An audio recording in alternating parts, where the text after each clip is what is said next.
Hey, Jack. All right. You got this stuff? Yeah, all cleaned in oil. Oh, yeah. Beautiful. Beautiful. Let's get it on. Who are these guys? It's my theme music. Every good hero should have some.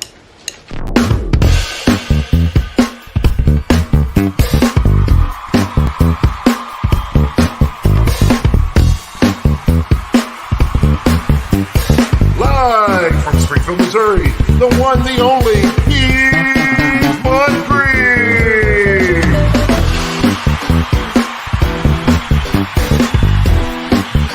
Yes. Oh.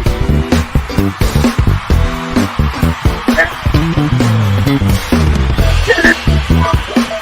Do it. Bring it. Yeah. No.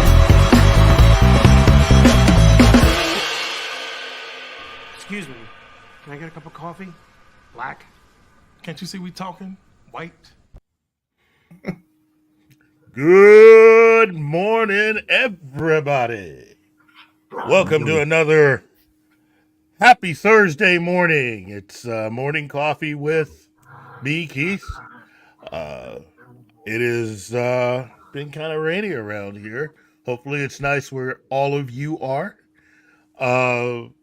Let me first just say today we find ourselves with a very special guest, a man who has always been just one of the nicest, coolest individuals I've ever known, who has provided really an opportunity for people to just geek and nerd out in a very, very just fun way. And he's found a way to do that over these last few years with an event called Tremendicon. So Mr. David Stanfield, how are you, buddy? Doing well. How are you? I'm all right. I'm all right. Yep. So yeah, I mean, I say I'm doing all right, but you know, Tremendicon is 2 weeks away, so I'm not really okay. little frazzled, but that's fine. Yeah, I'm wired for sound and amped up and going full steam ahead. So I'm also tired. Yeah, I know how that is. Yes, you do. And also we have my good buddy and the man for whom all of this does not work without, Martin. How are you, buddy? Ooh, I'm tired too. I think we're all tired. Wow. No, I went to bed too early this morning. Well, look, I'll try to keep things moving along so we don't, give you too many opportunities to fall asleep. Wow, and a good morning to the chat. Wow, look up. First up, we had Sci-Fi Mombi. Oh, wow, just slid in there. Hi, everybody. Wow, big dip. And Anima Confusa, how are you? Wow. Andy Morrow, Andy. Wow. Railway Nation, Gaming Clips. Wow. Well. Wow. Anyway. Springfieldian. Okay. New word. New word to my thesaurus. Or a new word for me to butcher. Would be more precise. You don't butcher. You have rocked Tim's word. I know. Yes. I know. It's I'm old. I'm old. Let's see. So first, let me. First, we want to take care of something really kind of cool here. Today is the 16th of May. which means that yesterday was the birthday of my other twin brother, Mr. Robert Meyer Burnett. So happy birthday.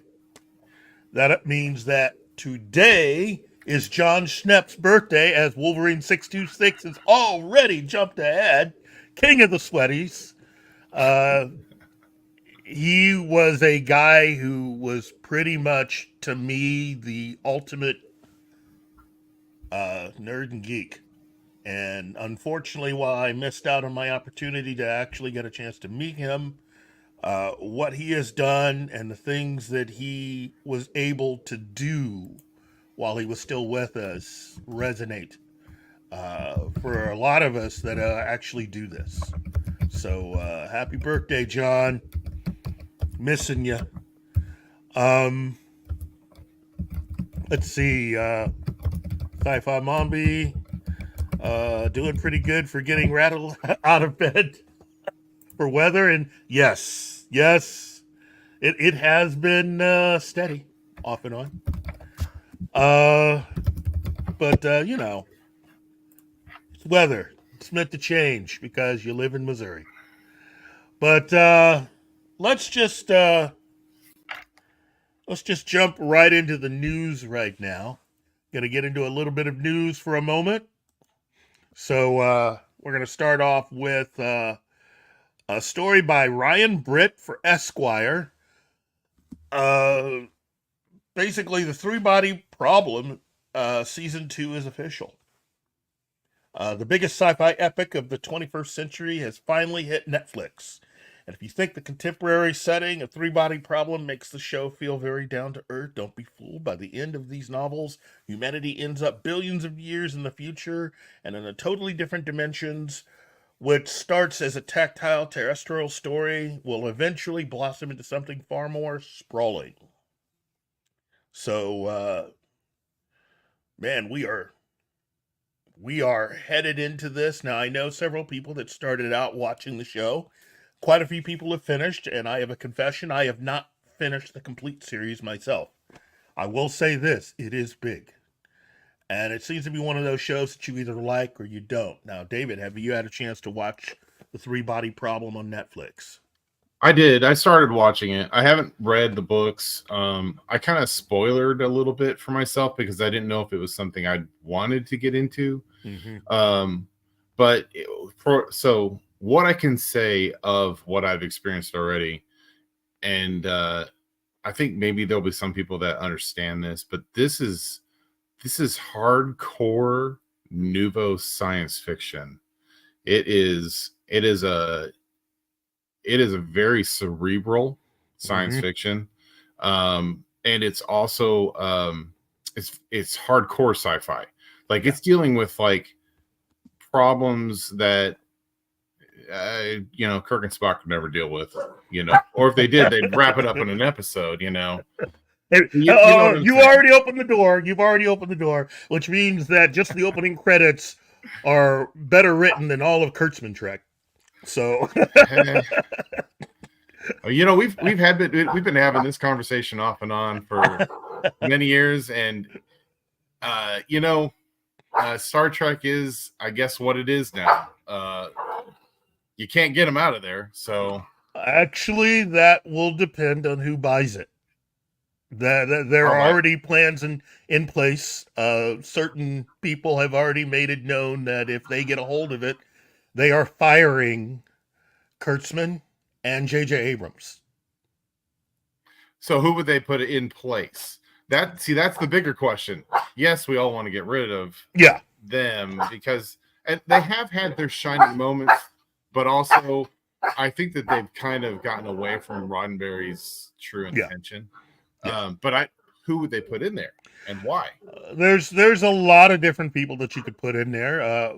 If it were up to me, I would go with the person who had originally been hired to run the whole thing, who CBS fired, and that was not Bryan Singer, but it was Bryan Fuller. Bryan Fuller actually created Star Trek Discovery, and his version of Star Trek Discovery is very different from the version that actually made it to air. It was way better. And he, get this one, this is novel. He actually was a Star Trek fan before all of that. Oh, we can't have that. Yeah, I know. You're not allowed to be a fan for anything nowadays. Some people say Seth MacFarlane, and Seth would also be a very good person to bring in. Really, even some of the people that ran like The Expanse, I would bring in those guys. Yeah. You know, it's just that there are a lot of people who are far better qualified to run Star Trek than the people who weren't fans and who decided to hire writers who either weren't fans or never written science fiction before. Well, I would say Fuller or MacFarlane would be great choices. MacFarlane he's got his street cred.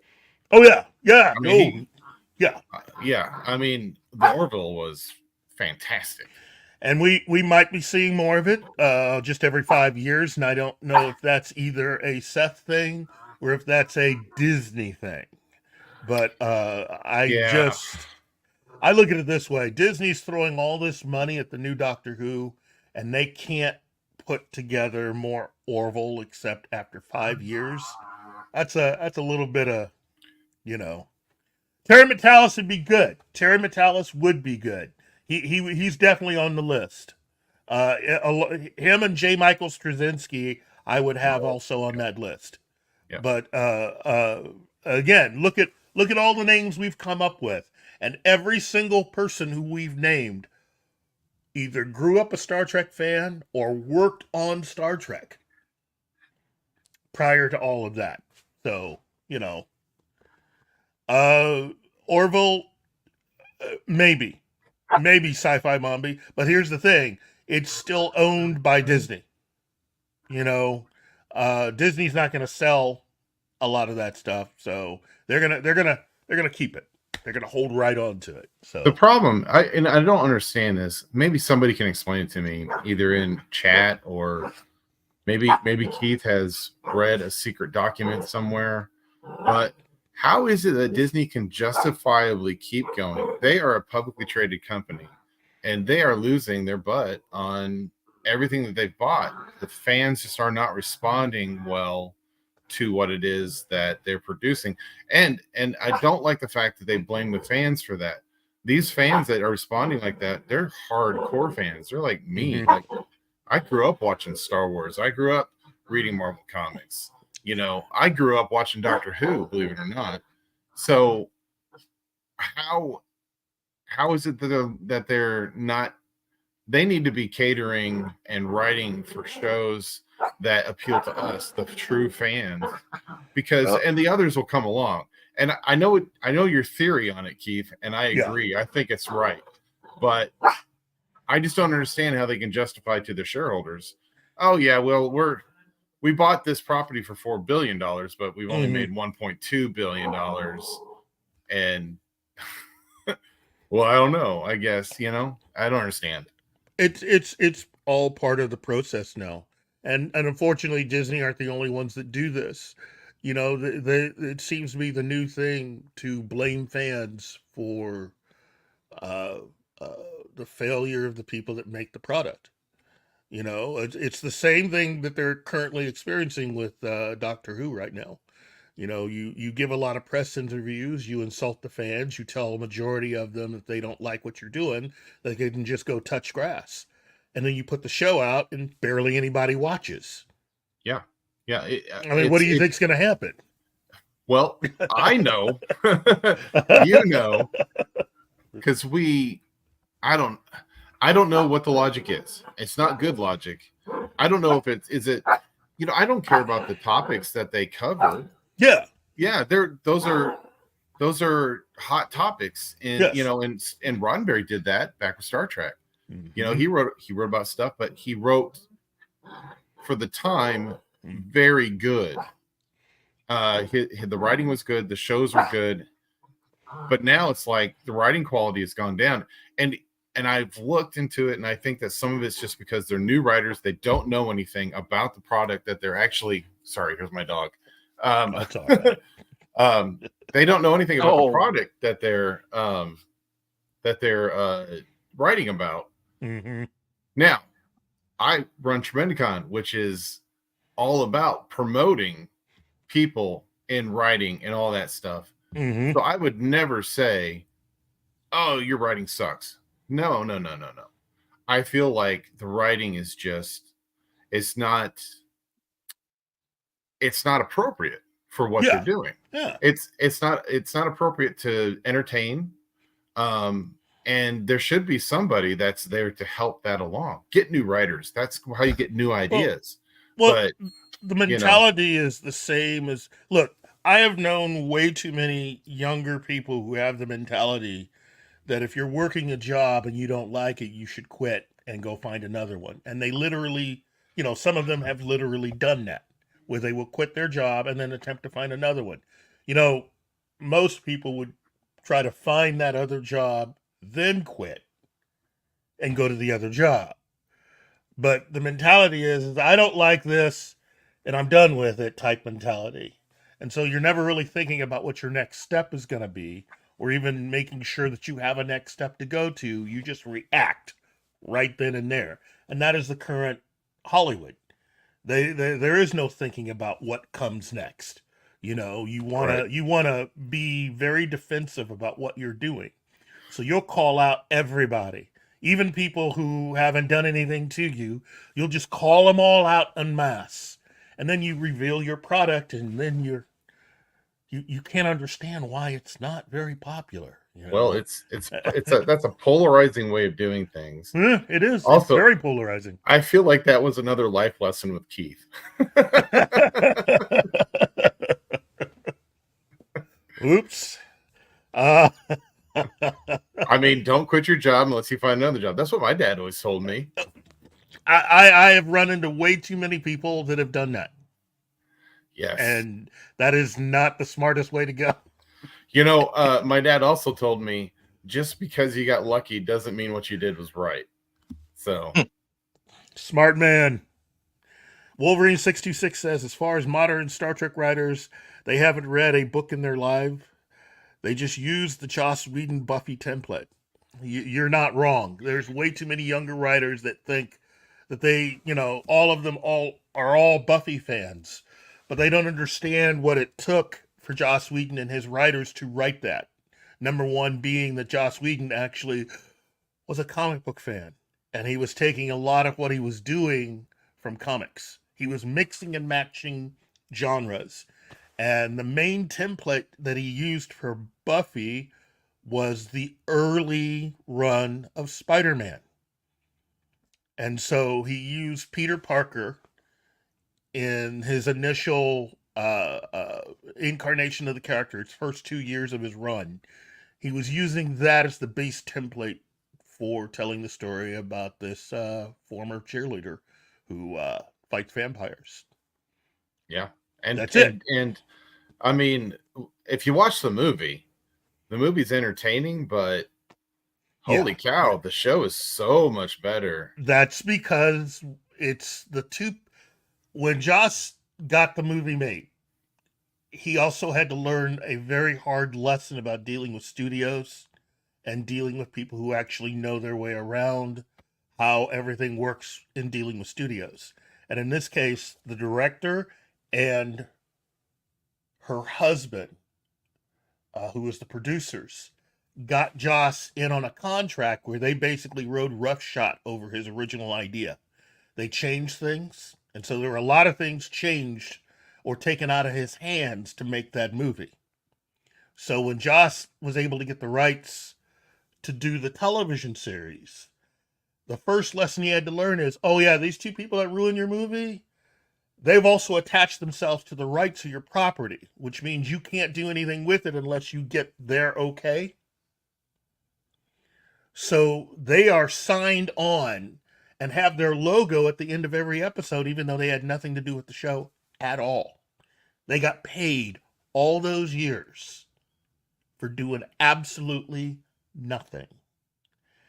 And so Joss decided to try to find ways to take what he was going to do and make it as different from the movie as possible. And finding characters and situations and other things. And that's the reason why the Buffy television series is so different. Because it's more in line with what his original thought was, and a lot of the stuff that got changed for the movie. And it's, I mean, you say that, well, Wolverine 626 says they use the Joss Whedon Buffy template.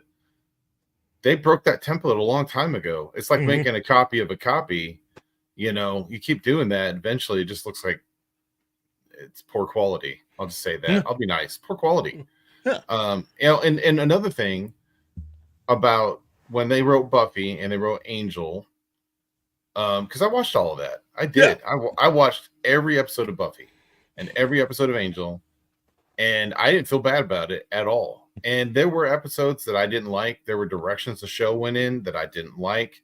There's some things that I thought were just plain stupid.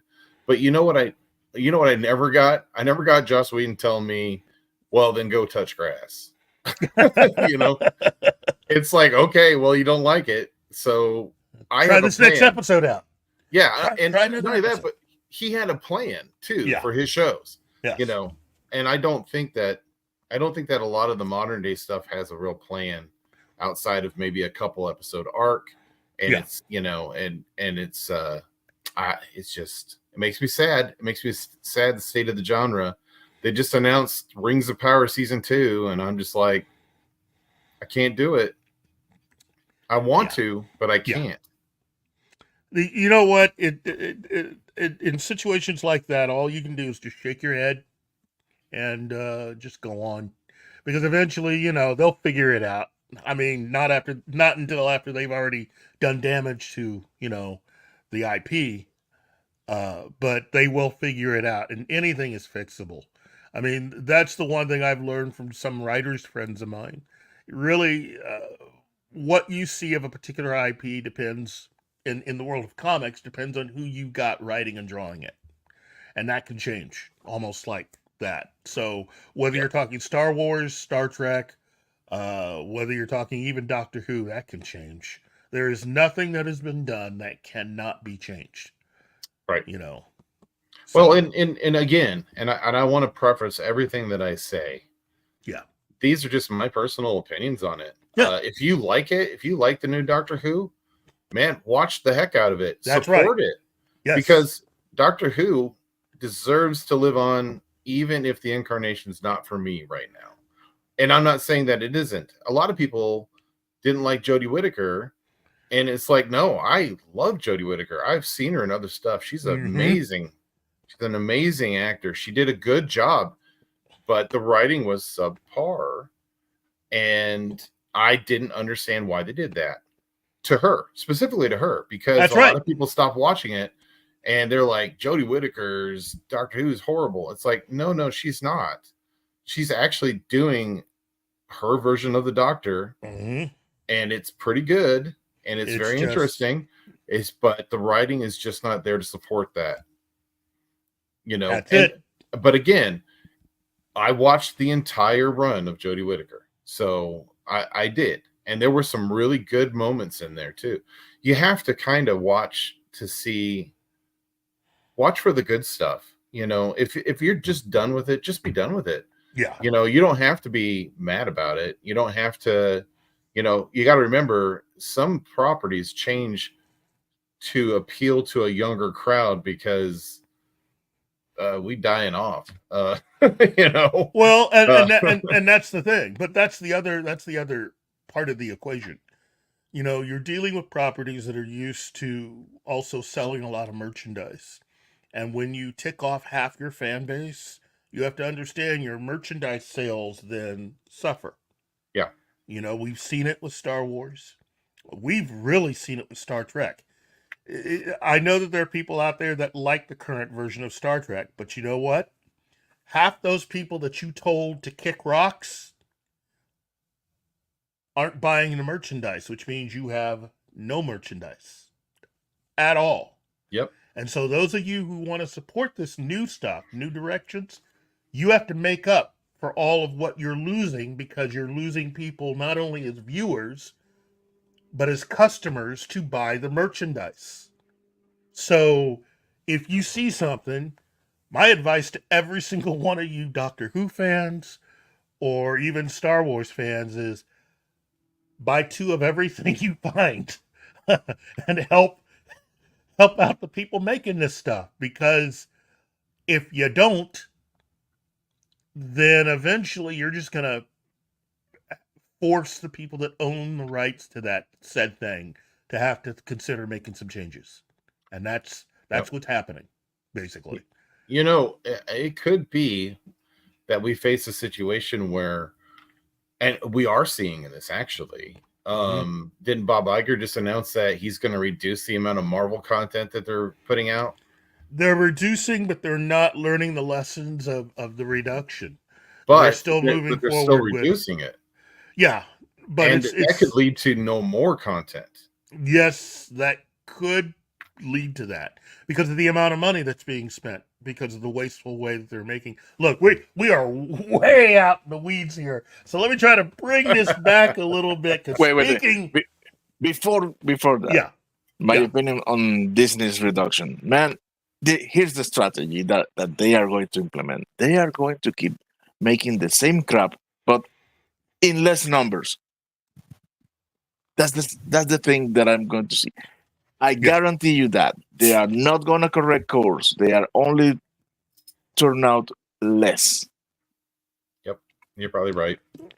Yep, hope is not a strategy, as Nerdrotic likes to say. So, but I will say with Star Wars, there has been some good stuff. I really liked Andor. The last couple episodes of Andor were amazing. That show did not deserve to suffer, but because of everything else around it, that show had to bear some of the burden of not being as successful as it could have been. So I feel bad for all the stars. I feel bad for everybody that worked on that show. I just think that again, you have to really, if you're going to change directions, both in terms of quality and creativity, you need to understand that there are consequences for that. And if you decide to insult the people who might not like what you're making, because there is a difference between the people who don't like what you're making and people that are just being a-holes about it. Yeah. You got to learn the difference between the two. You know, you don't want to penalize people who have a different opinion versus the people that are just being a-holes. Yes, this is the thing. When you grow up, or you have been raised, and everybody around you tells you that you are perfect. Mm-hmm. The only explanation for disagreement is you are an asshole. That is the problem. Yeah. It's learning the subtleties of life. Not everything is a problem. Not everything is a nail in search of a hammer. You know, it's you've got to learn how to learn subtlety and try to understand people. You know, you have to have some empathy. Yeah. And because apathy is what you were being treated with. Our opinions, you know, somebody makes a statement about this thing, and then it's like, well, you're a jerk. It's like, well, no, it's just his opinion. We can have a conversation about it. That's right. And that's right. And I'll tell you, nothing I said is potentially right. I'm just saying it's just what I see. Yes. And I will never, ever tell anybody to not watch something that is sci-fi or fantasy, because that's what I grew up on. That's who I am. Yes. I mean, look behind me on the shelf, you know, it's just D&D stuff for days. You know. Well, in that regard, I would say people don't watch certain things. Yeah. And it's, if you don't like it, don't watch it, because that's gonna make you miserable. See things that you like and ignore the things you don't. Let them die of hunger. Well, just let it serve a different purpose for the people that are enjoying it. My thing is, I may not like the current direction of Star Trek, but that doesn't mean I wish anything bad for the people that currently enjoy how it is. Oh no, of course that is psycho behavior. Yeah. You're right. Yeah. I just think that if you want me as a customer again, here are my list of what I require for you to get me back. And if you're not willing to meet those particular demands, I'm done. Oh, wait a minute, and you still want me to buy your product? Well, I can't do that because you're not catering towards at least some of the things that I want. So you get to suffer on 2 levels now. Yep. But we have an advantage though, Keith. We can always go back and just watch the movies that we loved because there's plenty of them.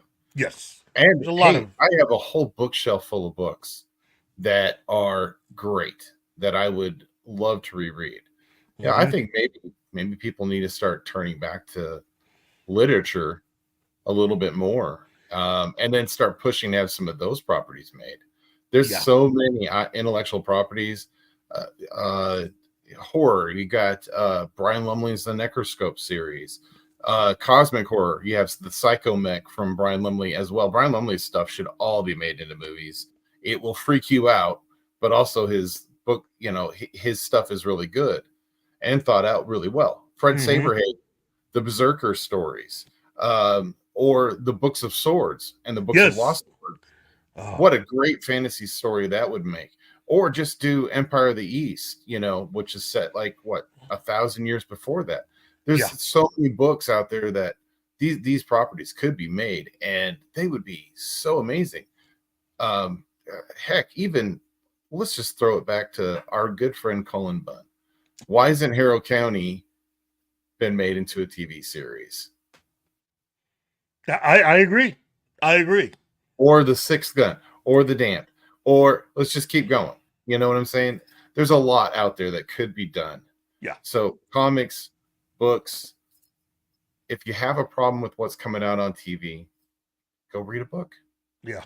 Oh gosh, I sound like a after school special. Go read a book. Rainbow Star. It would be fun, an awesome one. Yeah, I agree. I'd love to see an 80s and 90s cartoon channel. That'd be fantastic. It's definitely something that I think somebody should attempt. Somebody who has a lot of money, because I got to tell you, that would I'd watch it. That would be fun. That would be a lot of fun. Well, look, people have tuned in today because they want to see a top 10 list. So, another one of those. I know how much you really love those, Martin.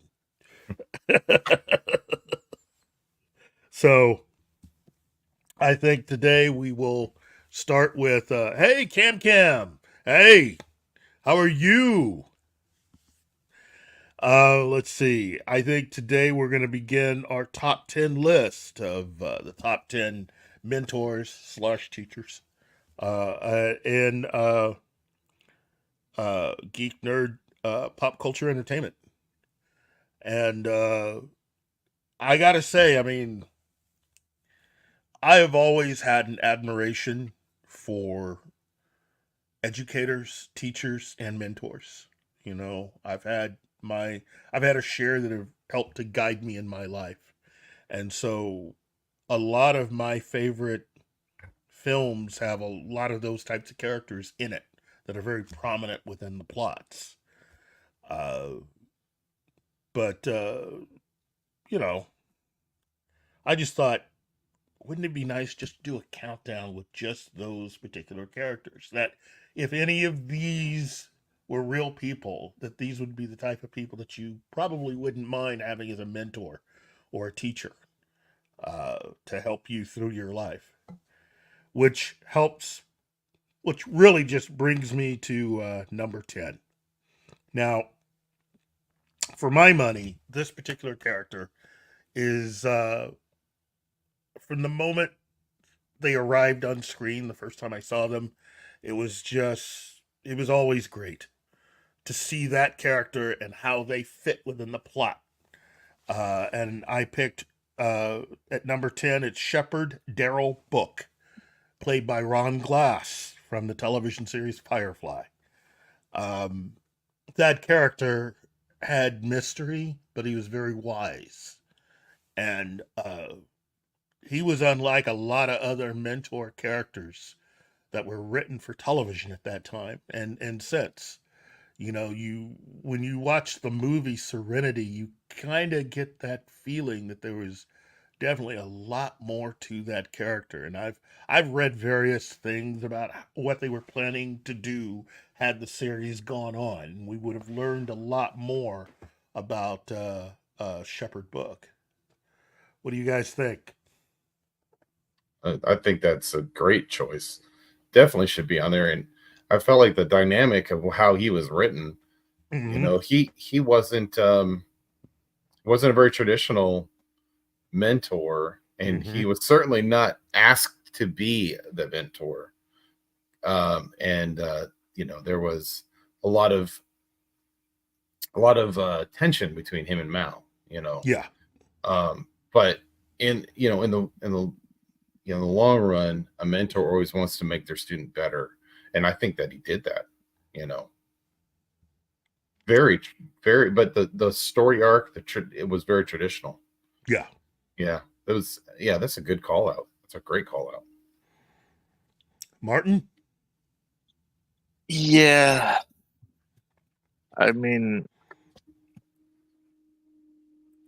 I don't think he was so much as a mentor, but he was not even a moral guidance. He was because he wasn't all the time imparting wisdom or interfering. He was,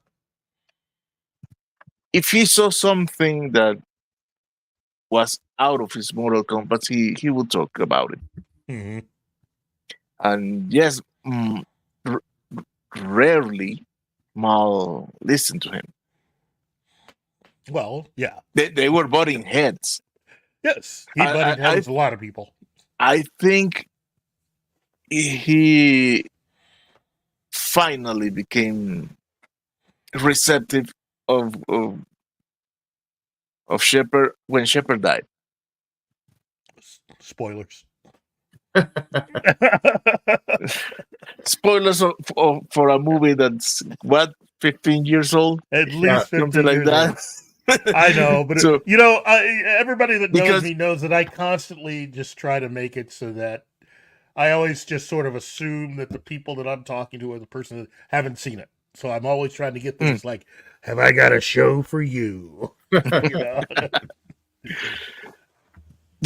Mal really appreciate the guy after the guy was gone for good.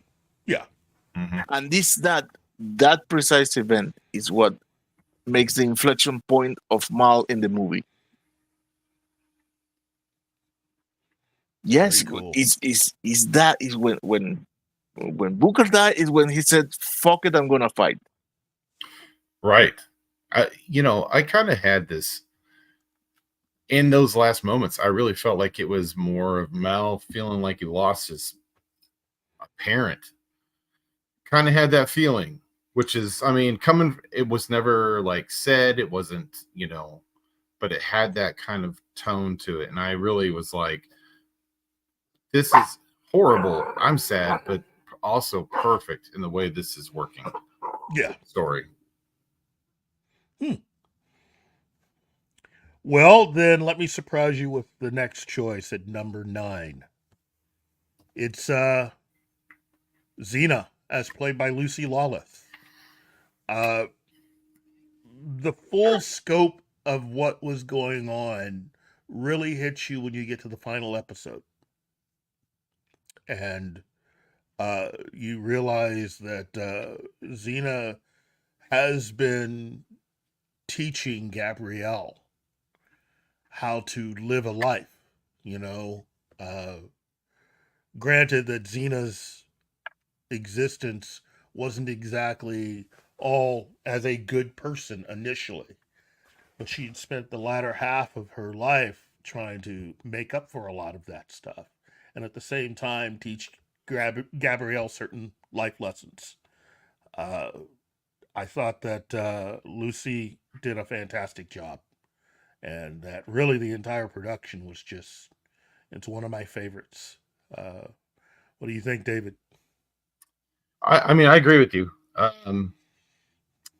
It's pretty obvious, who was boss in that relationship. Yeah. But in the end, you kind of did see that's what Xena was doing with Gabrielle the whole time. Yeah, and I thought it was well done. Of course they played that out over, what was it, 6 years? So yeah, 6 seasons. Yeah, so I mean, and they had their ups and downs, and then of course the fans said some stupid things about their relationship, as we all know. Of course they did. Of course, I mean that's they knew that was going to happen. But when it comes right down to it, it was a mentorship. So that's another unusual selection, but I agree with it. Congratulations, Cam. Boy, I agree. Sucks. Wow. Thank you, Zax.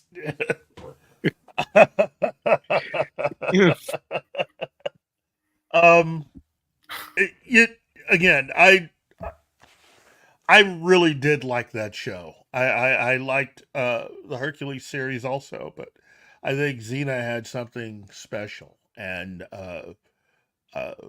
as a character who I think needed to find redemption, and taking this young lady under her wing and teaching her how to survive in their very violent world, I think was just, at least for Xena, one path to that, So, anyway, Martin, what do you think? Oh, please, don't fire me for this, but I haven't seen Sheena. That's all right. I'd say okay. I mean, I in fact, I kind of envy you because, well, wait a minute. Have you seen Hercules: The Legendary Journeys? No, but I saw Andromeda more than once. Well, it's kind of a different show. It's a different show. It's kind of a different show, but yeah, but they reference Hercules there.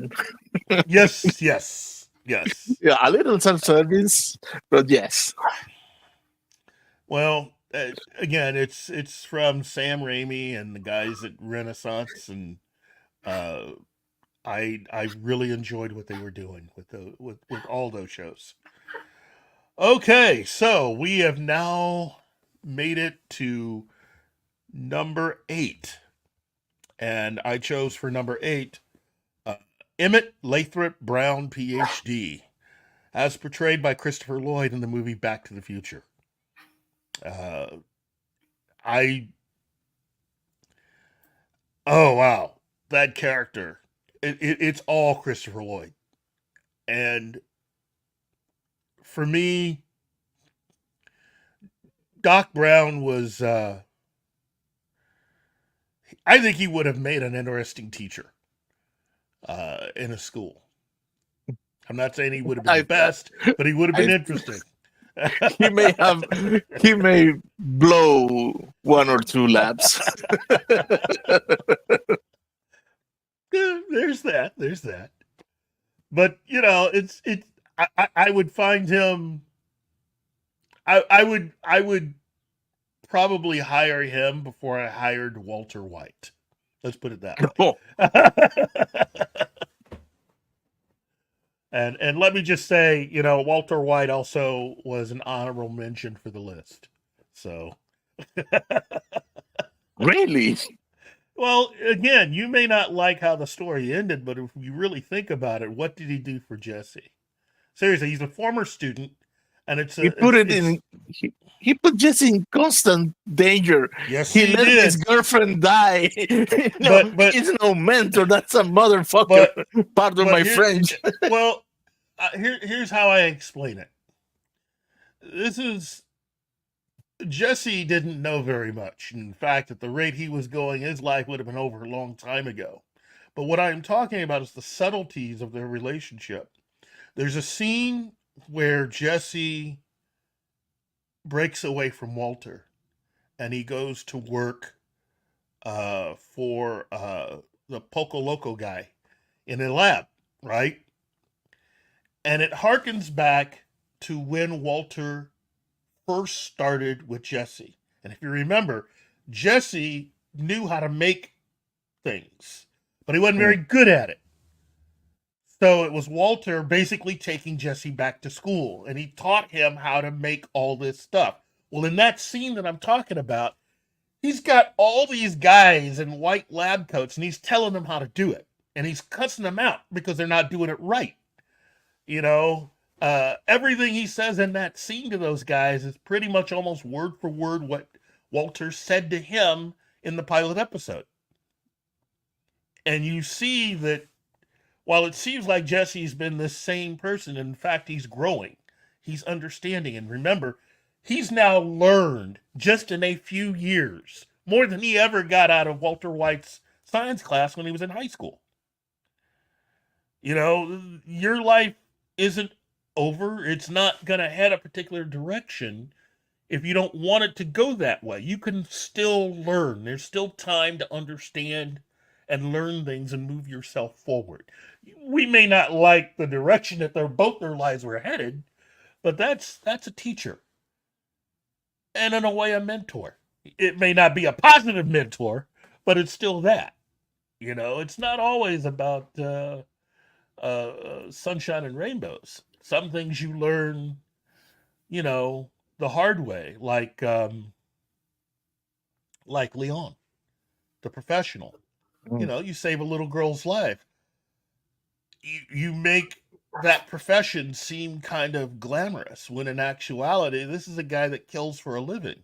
Yeah, he's a nice guy with a plant, and he saved a little girl, but think about what he actually does for a living, you know? So, yeah, Wolverine 626. He's not. I don't want to say he's a bad one. He's not a positive. No, he's mentor. An evil one. Evil. Well, he did teach Jesse how to survive really well. However, Jesse will need a lot of therapy. I mean, at the end of Breaking Bad, he's a mess. Yes. And you know, and anyway, I know he's not the one on the list, but Walter White, I would tell you, so many people watched that show, Breaking Bad, and were like, you know, Walter White's so cool. It's like, no, we're watching a show about the bad guy. Yeah. He's horrible. Yes. Now, his intentions started off pure, but he is doing bad things, progressively bad, worse and worse things. He gave rising to a little kid. For Christ's sake. I know. It's a monster. That's right. He became a monster. Yes. That's it. That's it right there. No matter how his story started out, and no matter how justified he was with his ex-wife, because I still believe she deserved what she got. That entire situation was just bad. But that does not mean that you can do bad things yourself in your life, you know? Right. But you what you saw was a guy who was very who spent way too many years of his life being afraid. And circumstances arise that gave him the impetus to try to do certain things. And in the course of doing that, he deep down really enjoyed it. Well, his demon, his inner demon came out. Yes. For the first time in his life, he was shown, hey, you're really good at this. You have power here. But it's a dangerous place to live. And he went, I don't care. I'm going to be king. And that's what he tried to do. And it killed him. Yeah. You know? Ego kills. But yeah, it was all an ego trip for him. Yep. It really was. Yeah. Yeah. I mean, again, I may identify at least at first that this was a guy that was kicked around a lot. But once you start going down that road and trying to make money that way, yeah, there's only one way this was going to end, you know. But I still say that you can't really throw the baby out with the bathwater.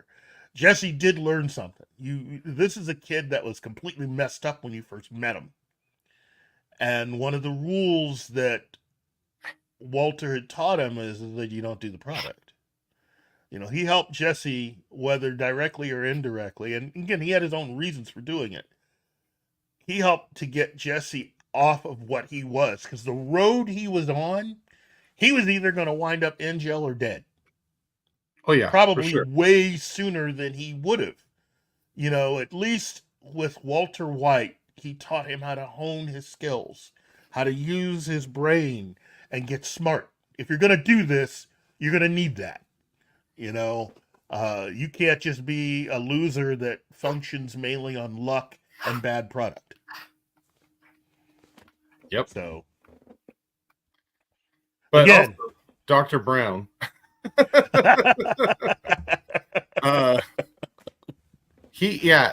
Good mentor, but dangerous mentor. Yes. I mean, he was dangerous just kind of in a super way. genius, aloof. He was aloof. He was, I don't know. He was reckless. He was very reckless. And only, I mean, yeah, he put Marty on like a path of greatness, but it was like, it could also kill you or just change your life forever. Yeah. Come on, get in this car, run it at 88 miles per hour towards a building, and with luck, I will electrocute you first. Yeah. Yep. That brings us to 7. And for 7, I have a bit of a tie. 2 characters that basically kind of did the same thing, but I definitely think they deserve to be mentioned because in a way they kind of were mentors to an entire generation of people that at least enjoyed watching them. And that's Captain Jean-Luc Picard and Captain Catherine Janeway. Next Generation Voyager. For Picard, his personality, outside of current Trek, his personality was one of an explorer, a professor, teacher, mentor to quite a few people in the crew. Especially when you think about it, his relationship with Wesley, but also Data, teaching Data how to be more human. Let's see, hold on. Wolverine 626 asks, Keith, would you consider the Doctor a mentor figure? Of a sort, depending on, look. From the first Doctor all the way to Peter Capaldi, mentor character. After that, I don't know. You know, it depends. As far as the writing goes, yeah. You know, some were better than others, but I know that I have a very controversial view when it comes to the Doctor, as far as in answering that question. The 4th Doctor and the 12th Doctor, I think, were the best educational mentors, in a sense. Especially the 12th Doctor. I love Peter Capaldi. I thought Peter Capaldi was someone who got the shaft when it came to what BBC ended up doing to him. I don't think it was right. I've explained it before in the show that he got used and abused. Not all of the writing was strong for him, but his Doctor was incredible. And again, he was smart enough to take his sonic screwdriver and turn it into a pair of sunglasses. I thought that was cool. Okay. And he played guitar. And he played guitar. There are some people that didn't like the fact that he turned his Sonic into sunglasses. I thought that was a cool use, and I still think, in my personal opinion, way better than what happened with the two doctors that followed him as far as their Sonics were concerned. You know. But I also think that Peter Capaldi had better scripts, better speeches, better lectures that he gave. Definitely. You could learn a lot. Yeah, you could learn a lot from what he had to say. And his final time, that final speech that he gave, when he was talking to the two versions of the Master and Missy, that final speech gets me every single time. Yep. You know, I think if Capaldi, if they had actually honored their original contract with Capaldi, he would have probably stayed another 2 to 3 years, and it just would have been amazing. This is one of those situations where you've got an entire generation, a new generation of kids that have gotten used to much younger doctors and not understanding the full history of Doctor Who. That the first time you saw him, he was an older man. You know, it's nothing to fear from learning from somebody that is not young. You know, life isn't about just the young people. You can learn a lot from older people, and they have a lot to teach. They may not be perfect people, but they have a lot to teach you. So, you know, I agree. I agree with that 100%. But I will say this. Yeah. Picard was probably a better mentor than Janeway was, because I felt like Picard established a very professional relationship with everybody in his crew except for Beverly, because they had the hots for each other. Proven out by Picard season 1 through 3. But I will say this. I liked Janeway's command style because I felt like she took full responsibility for her crew all the time. Mm-hmm. The Year of Hell, number 1 and number 2, great episodes, always good for rewatch. Shows that she's willing to do whatever it takes to get her crew home, as many of them as she can. And then, but Picard, he really did establish a relationship with each one of his crew members. You know, mm-hmm. Worf, Data, even Riker to an extent, definitely Wesley, Geordi. You know, they all had their spectacular moments of Picard basically being the mentor for them. Yeah. Yeah. Well, I also think the same way of Janeway, because it isn't just about 7 of 9. It's about really Harry Kim. You know, I think Janeway felt responsible because she had promised Harry's mother that she would look after her son. Mm-hmm. And so, especially with the Year of Hell storyline, you can see a lot of that with a lot of different crew members. I just thought that they definitely deserve to be on the list because of that. You know, I have to say there were certain episodes of the Next Generation where even I was like, "That's pretty good advice," you know. I liked seeing someone who could quote Shakespeare and still be able to kick butt. So, well, and I will also point this out. Okay. Janeway did fail because there was the episode where the Voyager split in time, and they got the Harry and the Naomi from the other ship, and the original Harry died. So she failed, but covered it up real well. So okay, I'm a nerd. I'm sorry. Okay, guys, you're in the right place. let me get at this, because I'm tailoring my own list as we do the show, and I had Janeway. So just we had that point in common, and in my opinion, I know, I understand Voyager being the weakest of all the Star Trek shows, Mm-hmm. But it was still enjoyable. I know I enjoy it. Damn the bad count of the torpedoes, which by the end of the series, where they fired like minus 170 torpedoes. So, but yes, in my point of view, Janeway, it is a mentor. And yet you can say about Picard, I consider more Janeway because Picard had it easy. He had good material to work with. Look what Janeway had in her hands. She had B'Elanna. She had Tom Paris. She had Seven of Nine, and Seven of Nine was the less problematic. The other two, Tom and B'Elanna, they were troublemakers. Trump was in jail, and B'Elanna was a terrorist. Yeah. Yeah, but and she did a great job with all of them. Yes. Until we got to Picard and they destroyed Seven of Nine forever.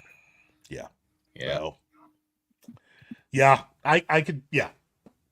Well, they didn't just destroy Seven of Nine. They destroyed. She is a good mentor. Icheb. And Hughes. Literally, because they made a gore fest with him on screen. That was the moment that I quit the show. Yeah. Yeah. Yep. It was that. I thought that was just. It's like wow, that it was lazy. I felt like it was lazy. Let's see. That brings us to 6. So at number 6, I have Merlin, as played by Nicole Williamson from the movie Excalibur. I loved his portrayal of that character. That entire movie is just a fun movie for me to watch. Oh, yeah. For those of you who have never seen Excalibur, first, let me just warn some of you. This is not a film for smaller kids. No. No, it's not. It's not. No. In no way is this something for anyone that's at least not a teenager. And even then, yeah, it's a film that you could watch with the entire family, but I would strongly suggest that everybody better be an adult. Yes, or at least close to it. And have seen Game of Thrones. Oh yeah, if you've all watched Game of Thrones, you're fine. You're fine. This is actually a Disney feature. If you're really thinking about this compared to Game of Thrones, this is a Disney movie. But it's again, it's an entire film that takes the entire mythos and story of Arthur and presents it in a way that is just spectacular. I mean, Nigel Terry is King Arthur, Nicole Williamson is Merlin, and that entire cast. Oh wow, let's see. I think Patrick Stewart's also in there. Yes, Patrick Stewart is in it. And of course, Lady Helen Mirren. Oh, geez, Dame Helen Mirren. Her character really is the one who benefits from being taught by Merlin. A lot, And there are times Merlin is a little, not all there. But I mean, he is someone who is trying his best to do the right thing. Yeah. But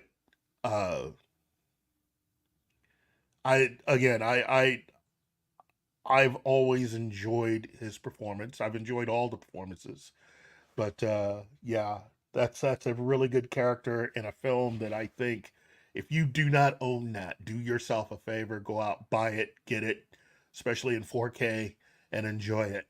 So, Admiral Teague, member for 8 months. Yes. Do we have anything we can do for Admiral Teague?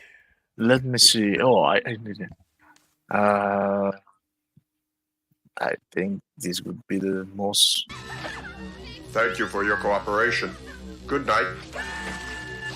I'll buy that for $1. It's great. Thank you, Tig. Let's see. That was number 6, wasn't it? Yes. Yes. Okay. Well, we have now the top 5 portion of our list. So, starting in at number 5. Juan Sanchez Villalobos Ramirez, a.k.a. Tack Knee, as played by Sir Sean Connery in the film Highlander. Oh, Tack Knee, that's his Egyptian name. So, it's self-explanatory for those of us that have seen Highlander. I mean, really, McLeod would not have survived without Ramirez. Oh, no. However, what a weird character Sean Connery played. Yes. I mean, he really shows. Okay, it's weird unless you know what Highlander's about, and then you're like, oh, this guy's been alive for a long time, so of course he's bizarre and has an Egyptian name and dresses like that and has a Scottish accent. Yeah, okay. Yeah. Well, by the time he meets McLeod, Tech had already been alive for 2,000 years. So, yeah, he knew what he was talking about. And just to hang out with him, live with him, teach him. And then it's like, hey, we're boys and everything, but you're going to have to leave your wife. Can't stay with her, dude. You know? Yeah, he did warn him. Oh, yeah. You know, it's like, you stay with her, things aren't going to be easy. And I think really, at least for that incarnation, for that movie, that's one of the things that makes McLeod who he is when you see him in modern times. He's someone who did something that I think he didn't quite learn everything that Ramirez tried to tell him, which is about forming relationships. I mean, you can tell this is a guy that's lived a long time, but he has also lost a lot of people. You get that from the way that he is. He's someone who has felt every loss. You know, he's not celebrating. It's like, yeah, I get to outlive everybody. This is like, you know. Well, I mean,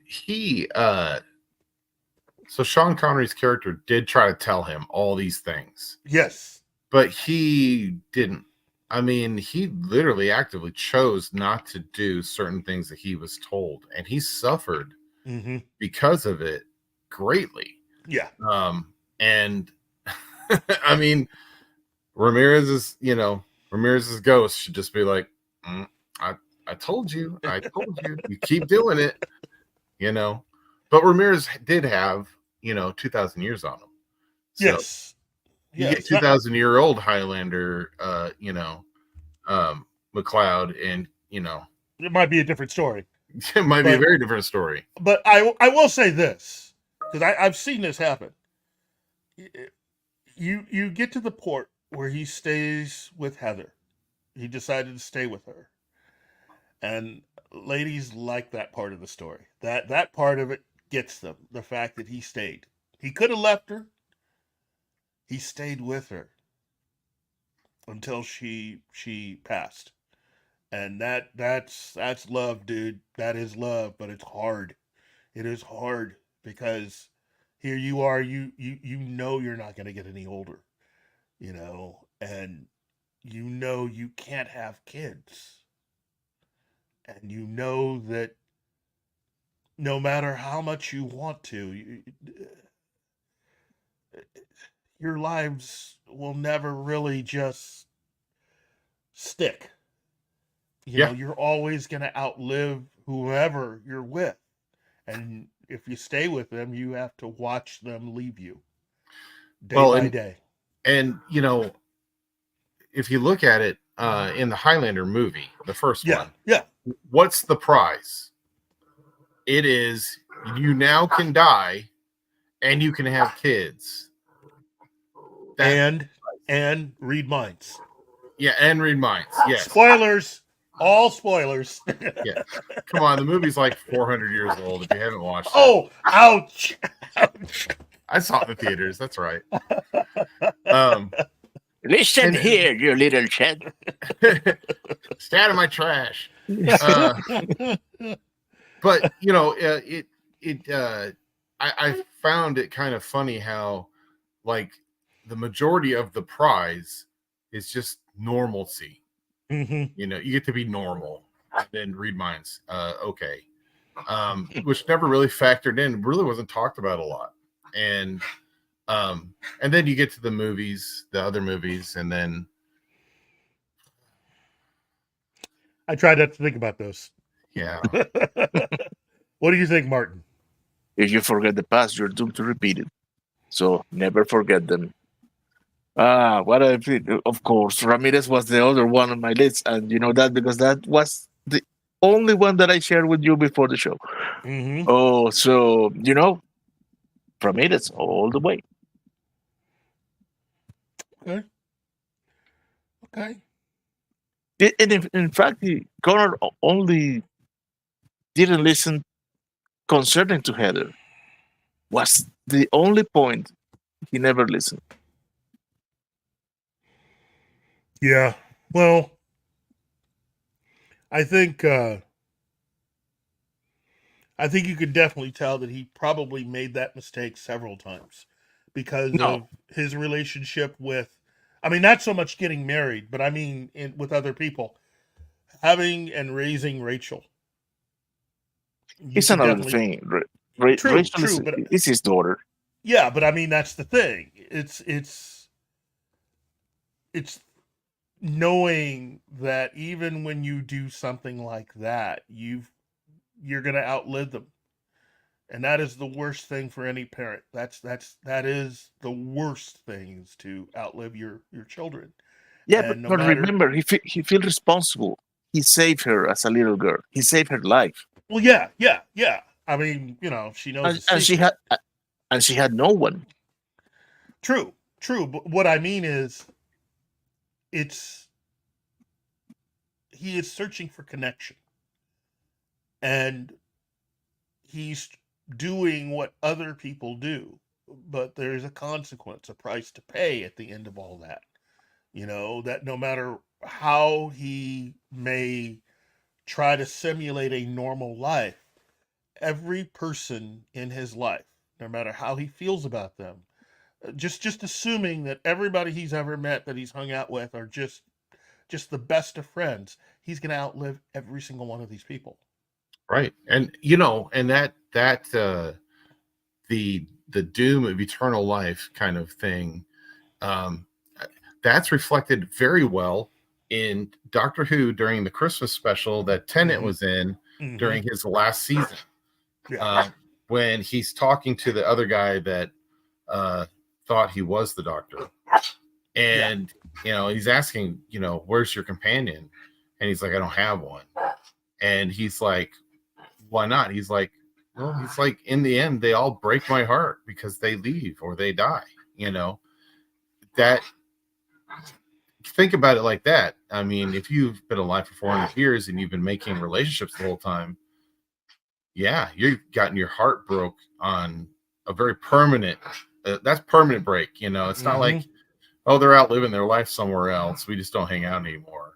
It's no, they're dead. They died. I watched them grow old and die before me. Yeah.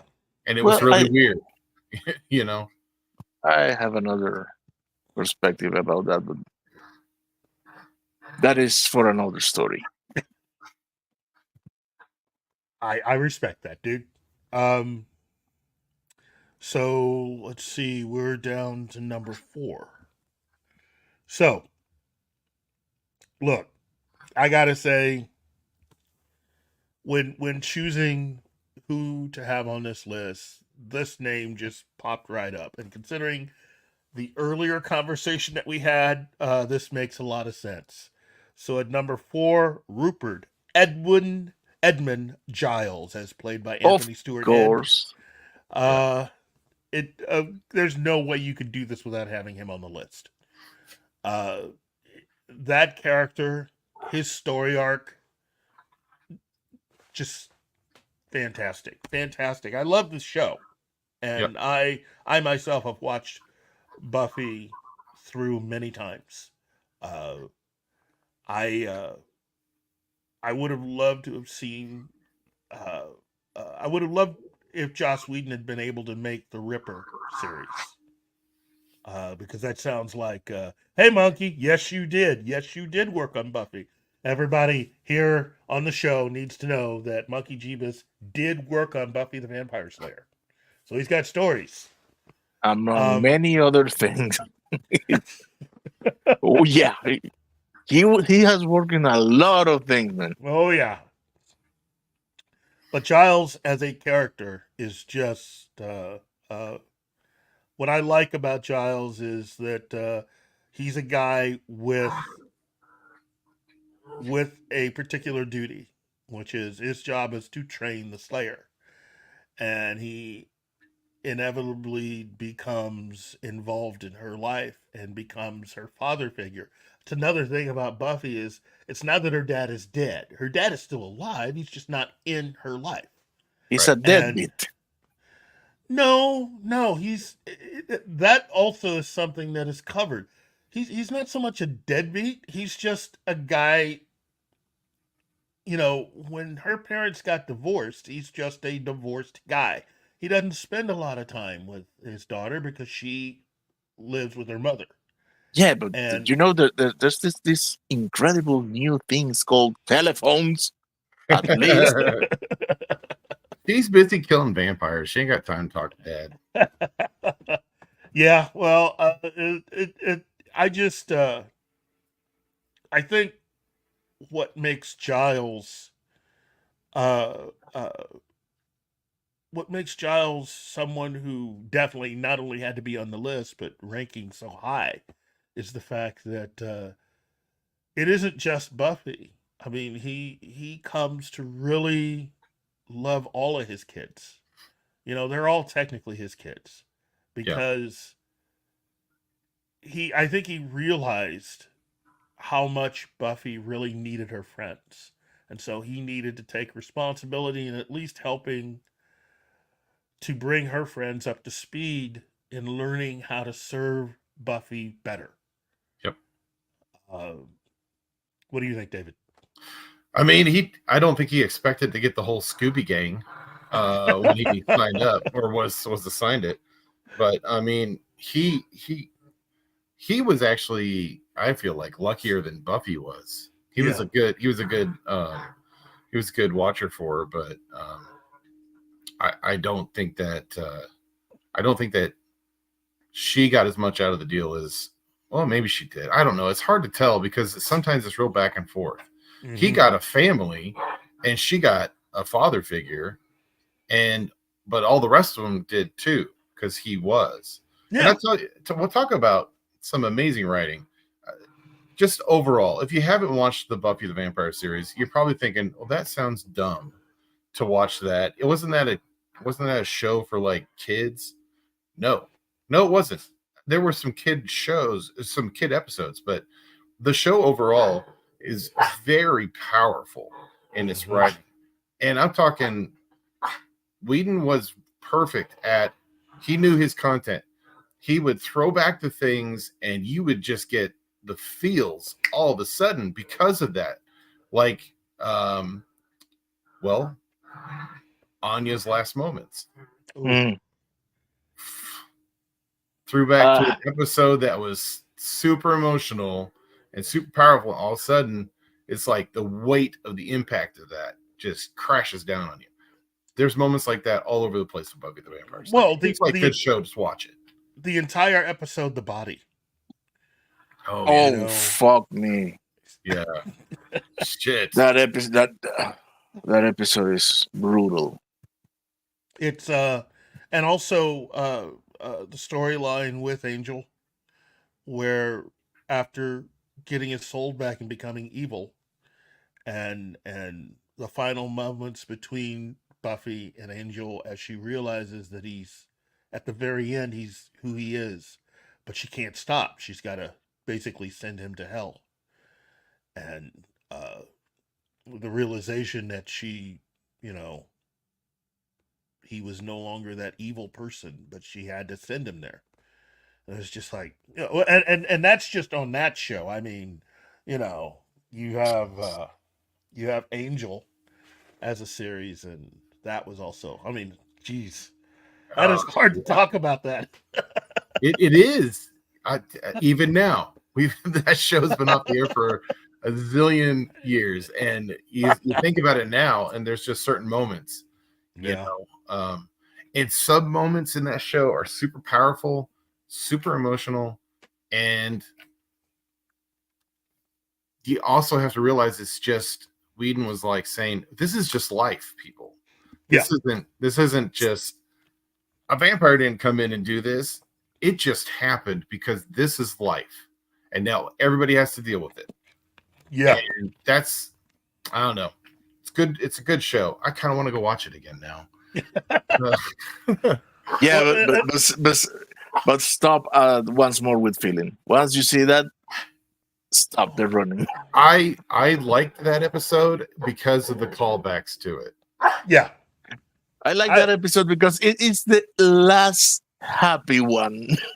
From there on, it's dark as hell. Yeah, I get it. For me, it's season 5 of Angel. I love all of season 5. That entire, I have never seen a television show completely change itself from one season to the next. And going from season 4 to season 5, that's almost a completely different show. Oh yeah. And but it works for all the characters. And that not for all of them. True. Well, Mr. CCDV just dropped a bomb in the chat room. Who doesn't? Oh yeah. Yeah. Just watch the show. You'll get it. Don't say nothing about it anymore because it's such a powerful moment. Yeah. It's definitely something that it's a part of life, but everybody handles it differently. Mm-hmm. And Wolverine, I'm sorry, Wolverine. I think the line is, "You're a bloody puppet." That's a good episode too. But see, yeah, just watch the whole thing, and if you can, I've done the Buffy Angel universe watch, where I try to watch an episode of Buffy, and then eventually, once Angel starts, you have to watch Buffy, then followed by the episode of Angel that fits in right after that. Yeah. In order to keep everything synced up, you know. Yep. That way you get the best of it all. I think my favorite moment really is from, I think, the second season, where Angel gets on the elevator and learns the true secret of everything about Wolfram and Hart. Yeah, this is home office. Yeah, and what's coming, you know? Yeah. Ooh, I could just do all that again. Anyway, you know what? I like more the scene in which he closes the door with all the lawyers. Oh yeah, Drew and just and Carla. It's like, this is good. Yeah, have fun. That scene was whoa. Yeah, they don't write them that good anymore. That was the great thing; it was consistent. The writing was so good that you even now you can just I'm gonna stop. You and every other fan, Wolverine. You and every other fan wish this. Yeah. Okay, so we have 3 more to go. Okay, so at number you know what? Number 3. To me, this seems obvious. It's a tie between both of them. But you'll understand once I give you the names. It's Obi-Wan Ben Kenobi and Yoda. Yep. Really? Yeah, both of them had different results. Yoda had been doing it for a long time, teaching a lot. Every youngling eventually had to be taught by Yoda. I mean, basically every person that wasn't an adult Jedi started out being taught by Yoda, considering how long Yoda had lived. You know, he is an apt teacher and a very good mentor. Now, was he the best? Really? That's debatable.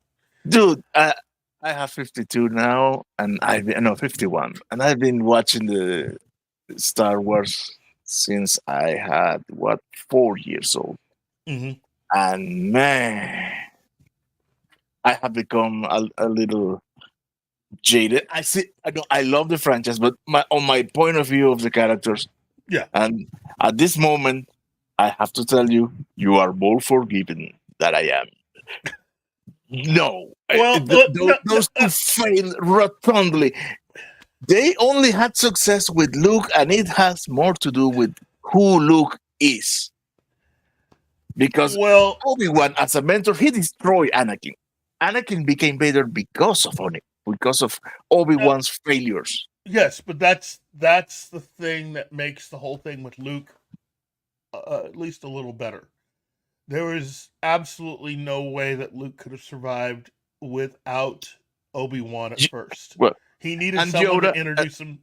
He needed. Okay, sorry. No, sorry. No, and about Yoda. Okay, he trained younglings, but the only adult, the only one we know was trained by him, not as a youngling, by his direct Padawan, Count Dooku.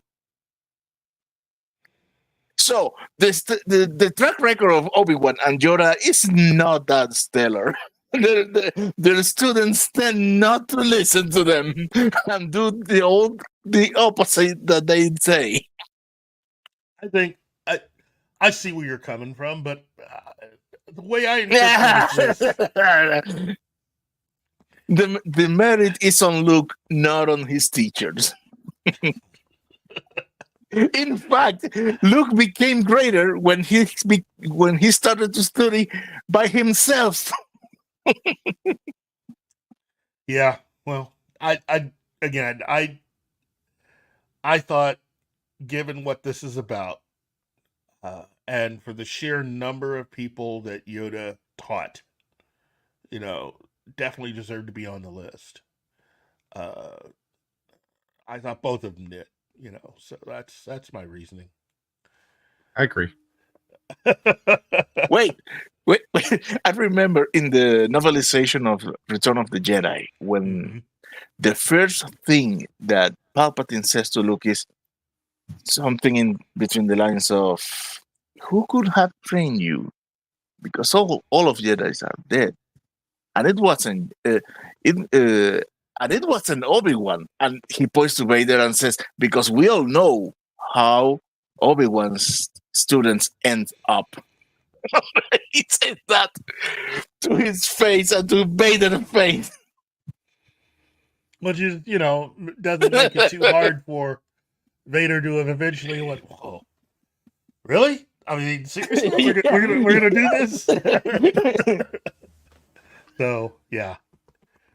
Okay, well, got 2. So number 2 on my list is Professor Albus Dumbledore from the Harry Potter books. Harry Potter and the Philosopher's Stone, published in 1997. Good choice. Again, an incredible wizard, teacher, mentor. Uh, did everything go according to plan? No. Life has a lot of different twists and turns. But I felt that he definitely deserved to be on the list. Uh, so many people admired and loved that character. And I'm not just talking about the other characters, readers. There are readers that are just big fans of that character. In a real sense, he, through those books, taught a lot of young kids. And those are just really, really good stories. What do you think, David? Yeah, and I think if you're only reading or if you're only watching the movies, you're doing yourself a they capture it well, but you're doing yourself a little injustice because he's much more so of a mentor in the books. Of course, the books are better.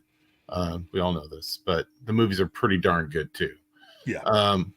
But yeah, he was. I feel like he was. He did so much for Harry that Harry doesn't even know, and honestly, is pretty subtle anyway. And strangely enough, some of that is actually included in the movies, and you miss it. But yeah, he was a really good mentor. There's a lot of subtlety in those stories that the care that went into his relationship with Harry, and ultimately all of his students too. That the care that he put into it. I mean, ultimately had the ultimate cost for him. So, and that led to other things, the way it was done, so, yeah, I would agree. Number two, yeah, definitely number two or number one for me. So, Okay. How about you, Martin? Not a fan of the franchise. I have seen all the movies because my daughters and my wife are crazy about it. But I'm not a fan. However, I have my harsh criticisms about Dumbledore. However, setting up aside that it's material for another show, there's something we have to appreciate, that he did a good job with Harry, considering that he had some information that he could not reveal. So he's in a tough position. I have to help you grow and guide you, but I cannot give you everything. There are things I cannot tell you.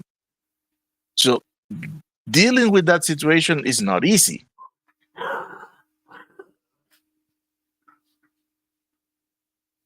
And that's all I have to say about it for now.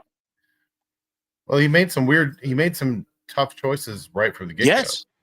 Like, I mean, he was kind of in charge of Harry's fate, and he left them with his closest family, and they were god awful. Kind of Obi-Wan. Well, Uncle Owen and Aunt Peru. No, train the boy. No. I will drop him with his uncle. Yeah, no, Owen was a bit surly, but still, I think it was a good father figure to him. Okay. Well, we are now reached number one on our list. But first, got two honorable mentions.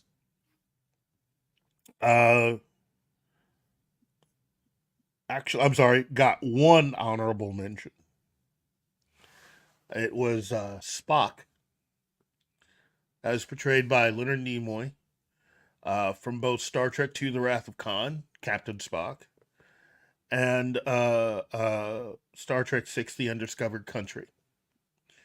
Yes, he had two women who he mentored. Saavik, who was half Vulcan, half Romulan, and Valeris, who was Vulcan. And they were his proteges. In fact, Valeris was her character was meant to replace Spock on board the Enterprise. And you know, two different ladies, two different outcomes in their fates. Let me correct you a little. Valeris was half Vulcan and half bitch. Well, Tell me I'm wrong. Look all the shit that she did. Yeah.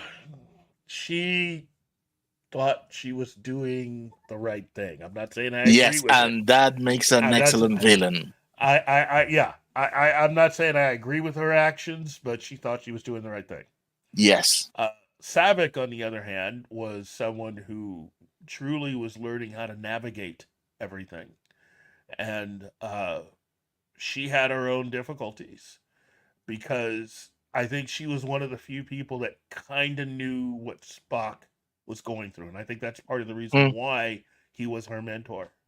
He chose her to be his protege because she kind of knew where he was coming from. You know, him being half human and Vulcan. But you have to also understand that Saavik being half Romulan and Vulcan, those are still two different, even though they're both technically from Vulcan, two different societies, two different ways of doing things. One very controlled, very measured, and the other one very emotional. And you get that at the end of Star Trek II: The Wrath of Khan during the funeral, and she's crying. You know, that's not something that you could easily see Vulcans doing. But with Romulans, yeah, you can see that. You know, and if you think about it, you're still going to have difficulties even after there is a kind of reunification between the Vulcans and the Romulans, because you're still going to have to get past the, hey, some of us have emotion, some of us use emotion, while others have chosen not to and follow a different path. It's very difficult to walk that line. It's not, again, it wouldn't be easy for her. But again, I thought it was great, but I couldn't figure out a place in the top 10 to place Spock for that, you know. David, what do you think? I think that's a good choice for an honorable mention. I think he could have been on the top 10 easily, but that wasn't his constant role. So it was only highlighted, honestly. With Saavik, it wasn't very obvious. With Valeris, though, it was very stated. But also at the same time, if she idolized Spock so much, I think she was disingenuous with her response to the mentorship. Because if she had really idolized Spock as much as she says she did, or respected him, she would have understood what was going on and not sided with those who were trying to protect the Federation by doing horrible things. Yeah. I don't think she would have. So maybe Spock, did he fail? Maybe he failed. No. Listen here. Haven't you ever thought about your parents and said to yourself, at least, they are wrong, and I can bring them back to the right? That is her position. Okay. She idolizes Spock, but she thinks, okay, the guy is not perfect. He's not seeing the situation clearly, and I will bring him into the fold. When all is said and done, he will come. That's what she believes.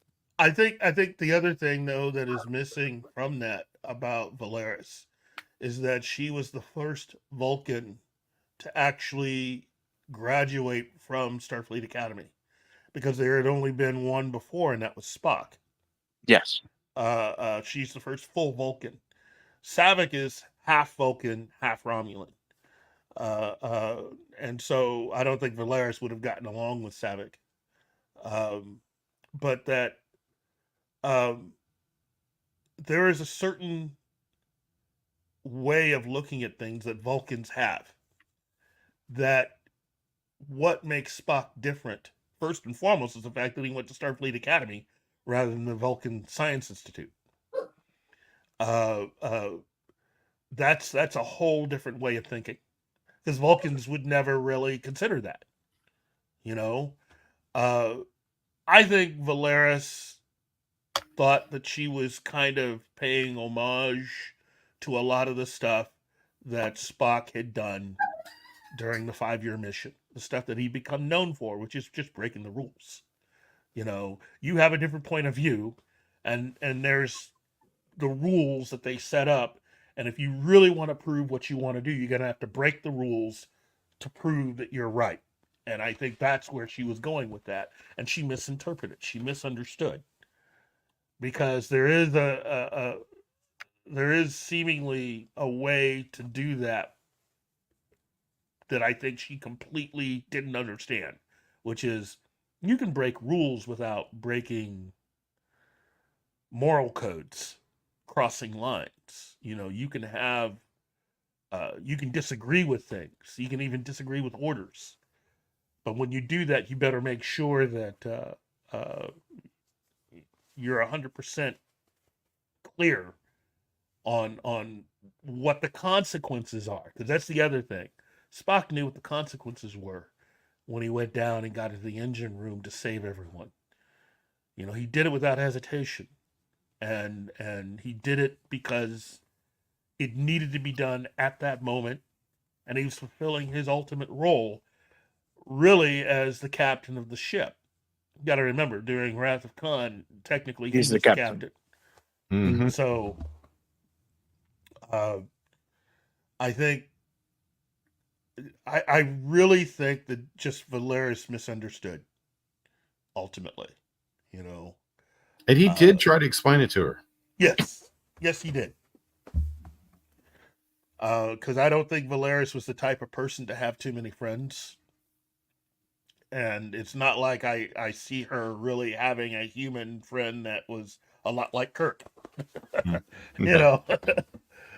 So she was missing a few dimensions there that Spock actually had. So that and being half human. You know, that's the other thing. She's fully Vulcan.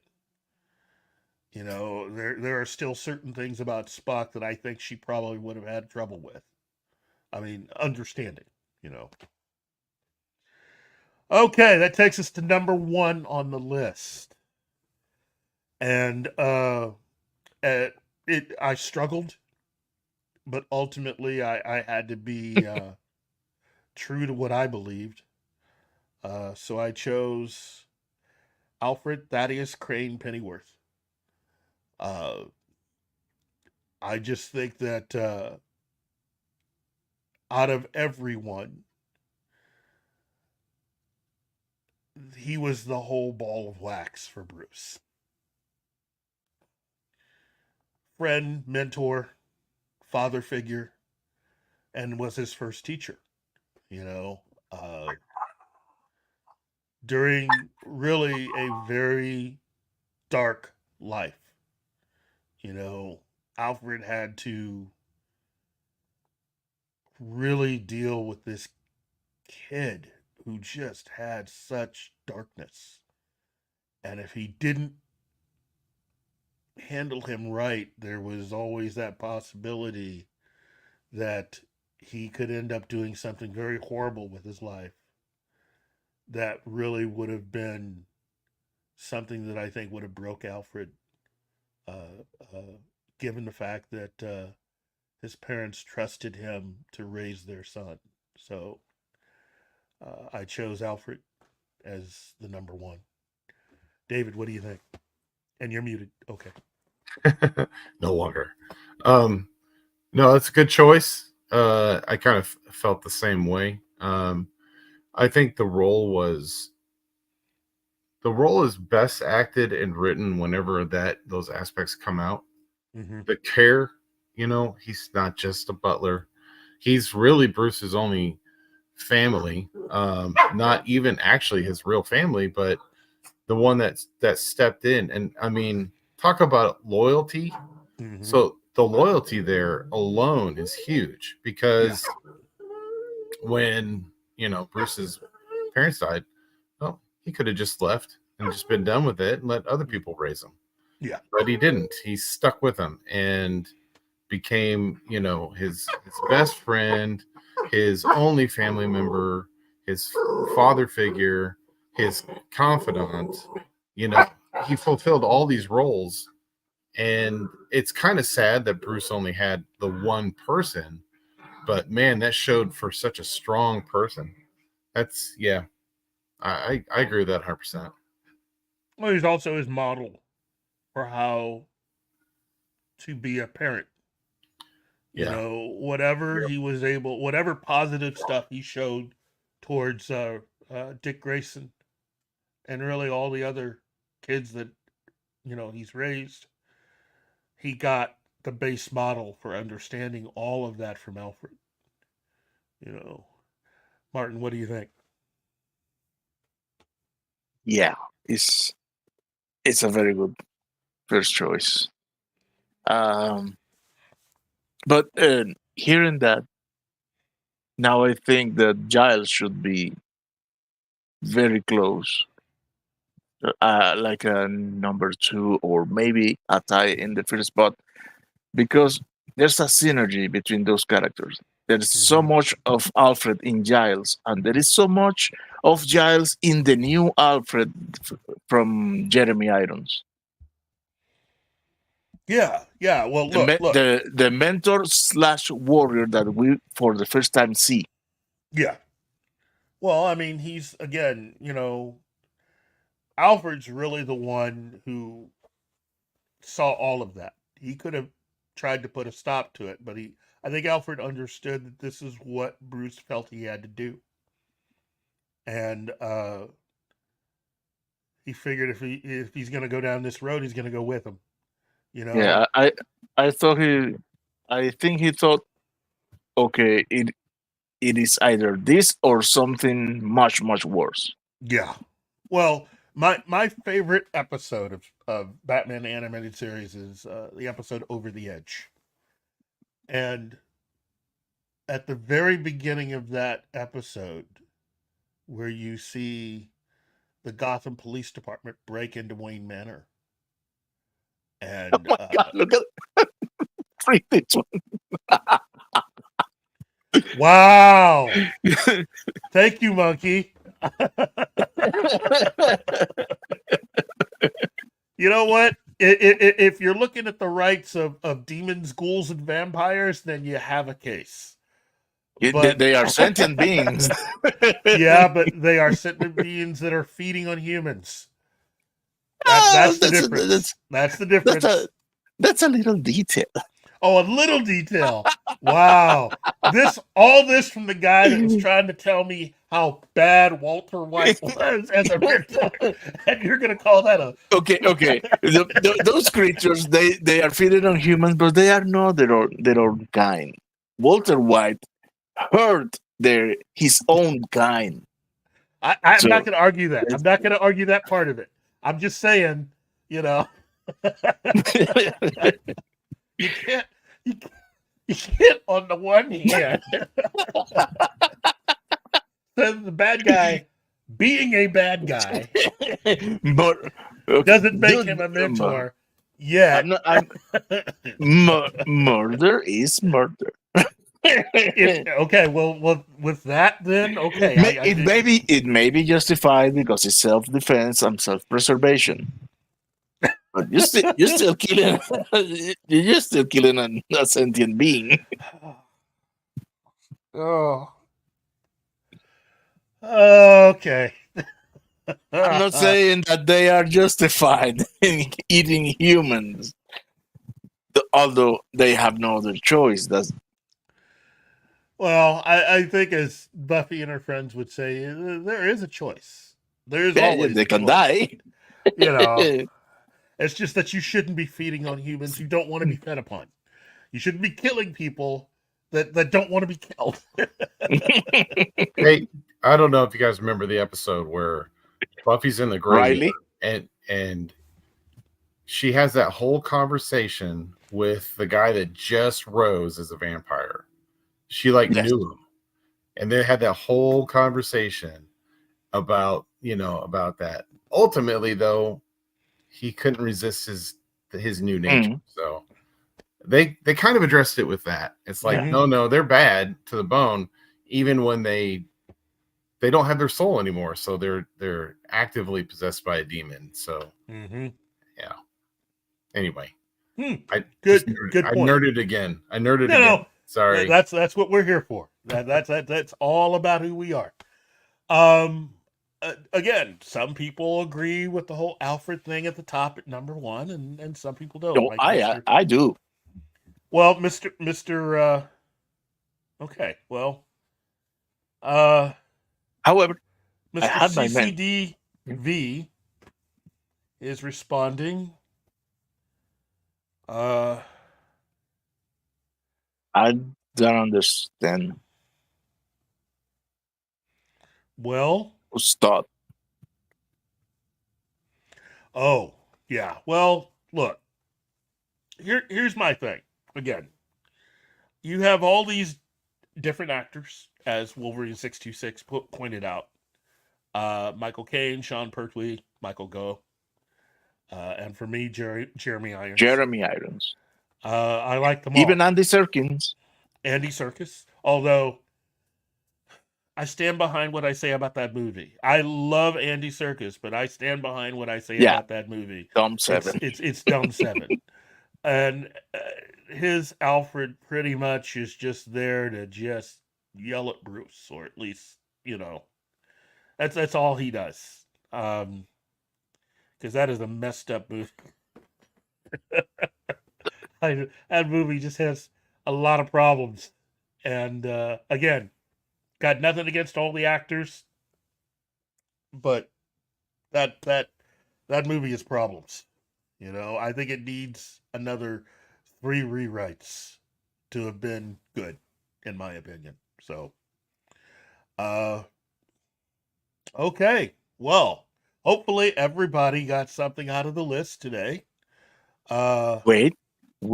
I have 3 mentions of my side. Okay. Oh, here's the most controversial of all. Okay. But bear with me for a little. Q, once you see the whole new generation and you get to that last episode, you get that Q, what he has been doing is mentoring Picard to give, because the collective wants to erase the humanity, and he's using Picard as the representative of humanity. Look at that those interactions. Yeah. Not the trickster thing. Look at what he is trying to teach Picard, and it got revealed only at the end and at the final episode. Yes. You know what? I think. Okay. Let me put it like this. No. I see where you got that from, but you also have to look at it this way. I think Q has a little bit of an ego. He didn't expect Picard because Picard basically takes him to the mat with the argument, and I don't think Q expected Picard to do that. I think his interactions with people, he's always been the smartest guy in the room. He's always been the person with the upper hand. And you now, see, that's the thing. Q likes human because humans have the ability to surprise him. Yes. And I think he was surprised by how much Picard was not what he was expecting, which is a good thing. Now he's interested. He's interested. He's looking at Picard. He's going, okay. Obviously, you far exceeded everyone else. So let's see what else you can take. Well, he started off their first encounter with not being intimidated by him. Yes. Was not scared of him or intimidated, even when seeing what his power level was. And then was basically like, at the end of the 2-part episode, it's just like, are you done? Are you done now? Did we do it? Could you just flutter off and go do whatever? Yeah, I think you're right. I think Q liked humans because they had the ability to surprise him. And I think Picard was his favorite one because Picard, even though he could learn a lot from Q, and I think did, Picard never saw himself as beneath Q. Yeah. Even when, honestly, he was. I mean, from a power level. You're right. Picard was just Picard. He was an explorer. He was someone who was out there, and now, his whole thing is like, okay, you got a lot of power. So what? Yeah. I think his thinking was, if you really wanted to kill us, you could. You haven't. So you're listening, which means I still got a shot. So, although the encounter with the Borg is entirely on Q. Yes. Yeah. Yeah. And considering how many people died just in that encounter, the least that Q could have done was save those people, and he didn't. And that shades the relationship. That's part of the lesson. But that's what Q says. That is part of the lesson. If you're going to be out here, you should really understand what the dangers are. The thing is, I think he was kind of surprised with Picard understanding that. It's like, yes, this is what we've been working towards, but okay. I didn't put Q on the list because he's not above killing people to prove a point. And there has to be a line there. Almost every person that I've listed didn't actively try to kill someone else to prove a point. And if there had to be killing, it was usually either a last resort or in self-defense. It's more than proving a point, but I see that's a longer discussion. Let me not name. I will only name the other two, and then we can move to the next point. We are extending the show today, man. That is a given. So my next candidate is Rev Ben from Andromeda. He was the Magog who doesn't kill people and became religious. Yes. He was a mentor, not to Captain Hunt, but to the engineer. Yes. Well, he good character. Definitely fighting against his nature. Yes. So in that respect, kind of like Spock, in a way, where you have a certain way you do things, your species, your people, and you operate kind of in a way that they're not known for, so. Don't worry. And lastly, Merlin, but not that Merlin. The Merlin from Kingsman, played by Mark Strong. Okay. I like Mark Strong a lot. Good actor, and I thought he was wasted in Green Lantern. Yes. I misspoke. He was the perfect Sinestro. Yes. But he was wasted by the people who wrote the script that didn't know what they were doing. Mm-hmm. Greg Berlanti. Anyway, I just, yeah. So. And now we should go to Tremendicon. Yeah. So that's coming up. So what are your dates for this amazing event? So it's happening May 31st through June 2nd, and we're going to be at the Oasis Convention Center here in Springfield, Missouri. It's our third year. Yes. We're making it happen again. We've got So much cool stuff going on. A lot of good content. We've refined things down. Last year we had a little bit of an imbalance because our content was so good that all the attendees were in panels and workshops and no one was going into the vendor's room, which I mean, I was like, so we did too good. so this year we've kind of we've refined down our content, and we listen to the vendors. We cut the vendor room costs for the vendors themselves. We put in an artist alley this year, which I was against because I didn't want there to be a place that people might choose to ignore. So just because they don't want to go and deal with the artist, so I just kind of sprinkled them in everywhere. Mm-hmm. But I was overlooking the fact that a lot of artists do struggle to make it to conventions, and the prices are high. So we did something to accommodate them, and they've sold real well. We're gonna have a really good. The vendors room is going to be awesome. Number one. Number two, we're going to have CBCS, the grading service there. Cool. So what they do is they will grade and encapsulate comic books, cards, magazines, and I think a few other things too. And they'll be on site to take those submissions. Now, here's the great thing about that. I listened to the fact that there are a lot of comic book people that don't like to send their stuff off. Mm-hmm. They want it graded, but they don't want to send it off. So this way they can actually just go there and give them the comics, pay for it, and then yes, it will be shipped back to you. That can't be avoided, but this way it's being taken care of and it's being properly moved to their grading facility.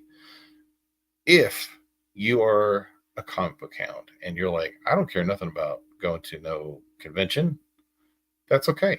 For $5, you can get into the vendor's room, which is a great deal. $5 to go into the vendor's room. You have to remember most of our guests are in there. So the only thing we say is just you can't go to the content because that's what the convention's for. So we've got a great vendor's room. We've got Lego users groups in there. We've got Grimbeard Leather coming back. We've got another comic shop. We've got so many awesome things, and we've got some really great guests. We've got Richard Knack coming, who is he wrote for the Dragonlance Minotaur, the Minotaur Wars series, and he's also written for Blizzard for some of their World of Warcraft books and Diablo books. So there's that, and then we also have Ross Babcock coming. And Ross Babcock he's a co-founder of FASA Games, and he also created BattleTech. He's going to be there all weekend long. As a matter of fact, he's coming in. He's our guest that's arriving the earliest. So I was like, well, why don't we do something about that? So Thursday night, that's right, before the convention even starts, people can come. You have to pay for this. It does cost money because we're raising charity here. And play in Ross Babcock's Charity Blast-O-Rama. He is running Classic BattleTech, and what it is, he's going to have 1 or 2 assault mechs, like 200-ton mechs, and everybody else gets 20-ton mechs. And you get to just see if you can take them out. And if you can, there'll be some prizes. We got some prizes anyway for the whole thing, and it's gonna be a great time. We've only got 12 spots for it, and it's half sold out right now. Wow. So get on our social media, get on Facebook, and look for our posts for the BattleTech. I'll repost them, but yeah, so, that's gonna be amazing. So what social media are you guys on? We're Facebook on. We're on Facebook and Instagram mostly. Okay.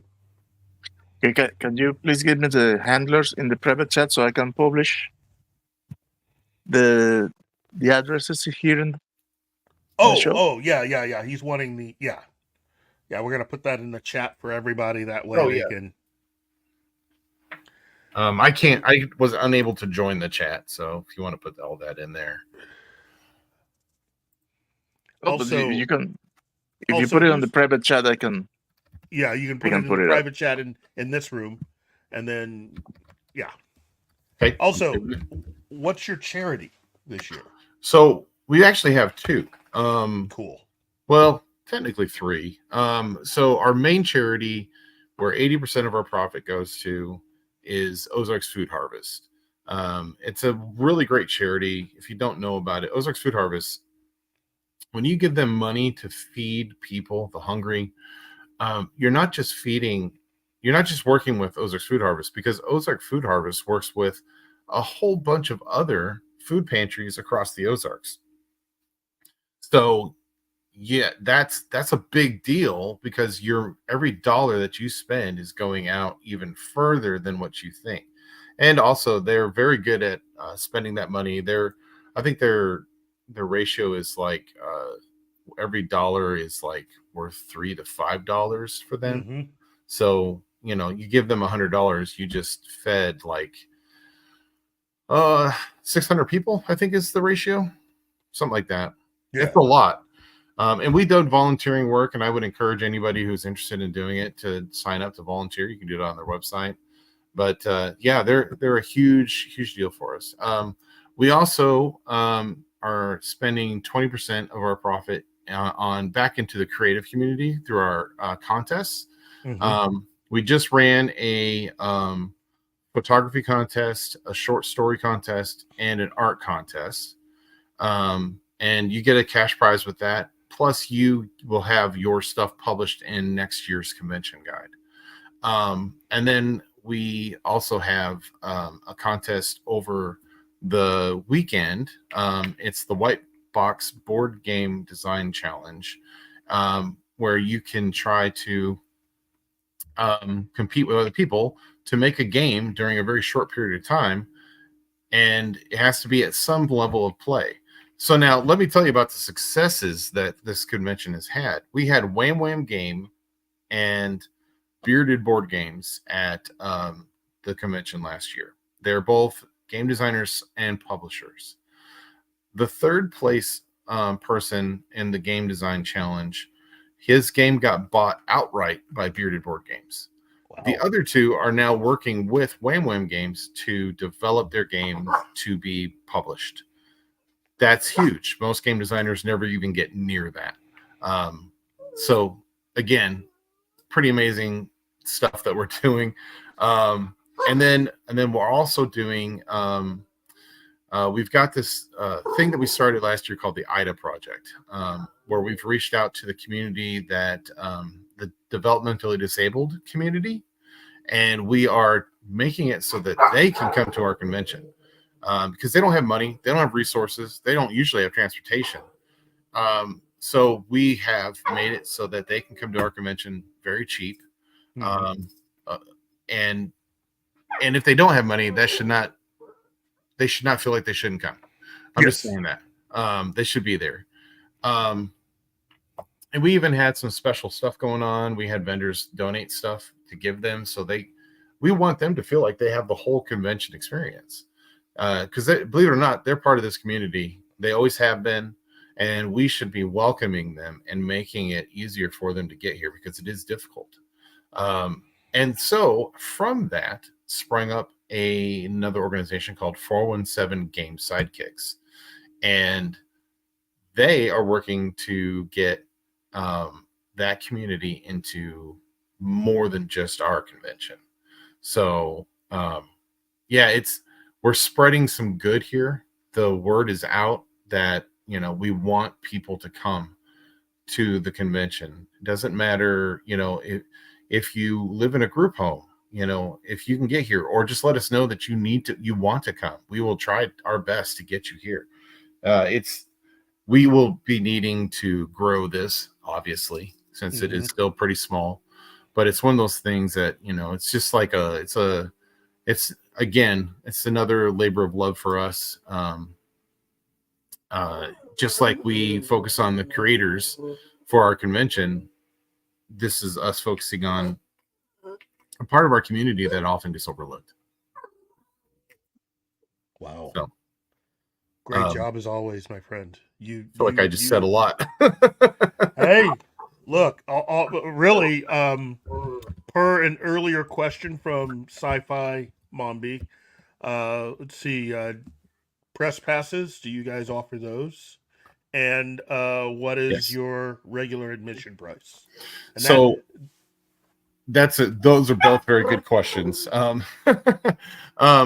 We right now, if you go on the website and you buy a badge, it is $30 for a full weekend. Why do I say that you should do that now? It's because after Memorial Day, we will be cutting off the early bird pricing and then raising it to $40. So it'll be $40 at the door, and then that week as well, $40. So, but that is for a 3-day convention. It's not a 1-day convention. And we are also going to